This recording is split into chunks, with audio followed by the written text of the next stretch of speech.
Hello, I'm Greg Hunter. This is the weekly news wrap-up for Friday, September 21st, 2012.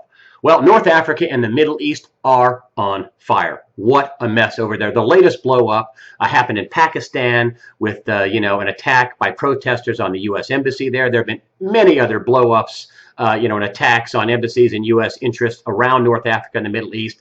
I mean, we've had, the big, embassy attack in Libya. There have been attacks in Egypt, Yemen, protests, in Pakistan. We are funding, of course, fighters in Syria, al-Qaeda fighters, also Sudan, and many more countries.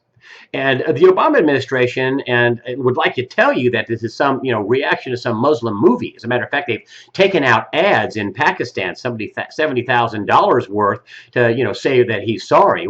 If you want to be sorry, why don't you tell him you're sorry about all the collateral damage with the drone strikes in Pakistan? I mean, we backed al-Qaeda in Libya. That's a fact, at least in part. We brought a major leader off the battlefield that fought against coalition forces and dumped him into Libya. We're backing al-Qaeda rebels in Syria to overthrow Bashar al-Assad, the Syrian regime there. Meanwhile, we have drone strikes happening in Yemen where we kill the #2 al-Qaeda operative. These people are stupid. They know when they're being played.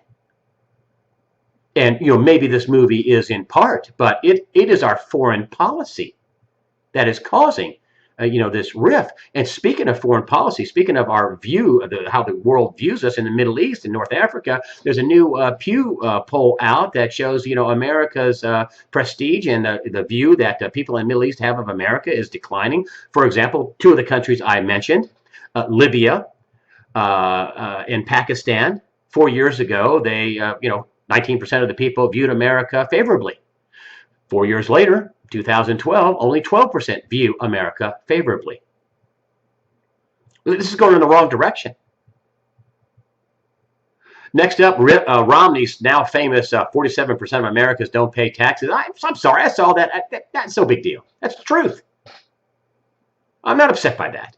I know the Democrats are making hay and he doesn't care about the people. And, there's a lot of unemployed people. It's not fair to include those people who are trying to get a job and don't have one.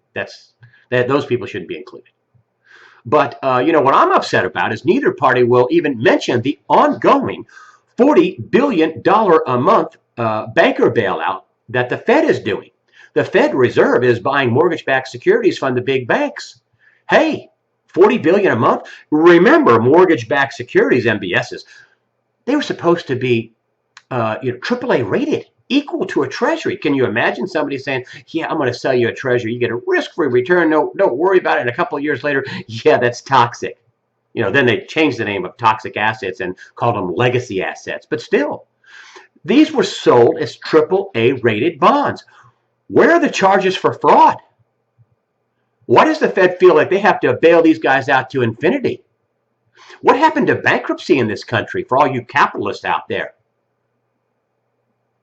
It's unbelievable. I mean, neither Democrat nor Republican will say a word. $40 billion a month? Hey, that would, buy a lot of Social Security and Medicare, a lot of tax breaks for the wealthy. I mean, $40 billion a month? That's what they're spending. Unlimited. It's unlimited.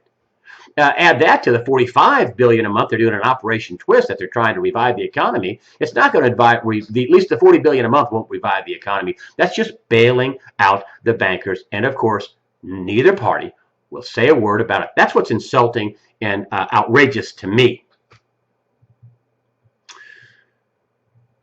Next up, the black swan of black swans. Have you seen this story that's happening between China and Japan? They're fighting over islands in the South China Sea. I'm sure they're rich in natural gas and oil.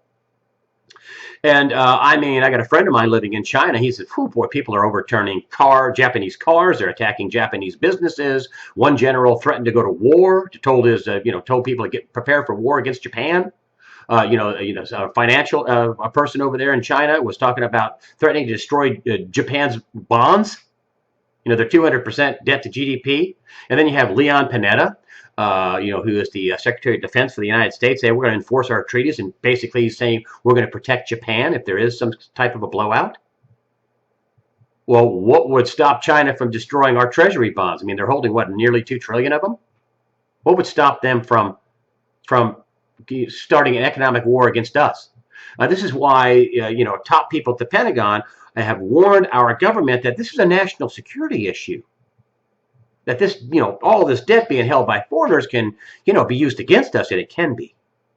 Could that be the black swan of black swan? Maybe it's not in the Middle East. Maybe it's in China, between China and Japan. Hey, who knows? Gerald Celente of Trends Research is going to be a guest on USAWatchdog.com, and I'll just give you this one headline. He says we're not headed for war in North Africa and the Middle East. We are already in war. The war has begun. You won't want to miss his interview coming up Monday. Thank you for supporting USAWatchdog.com.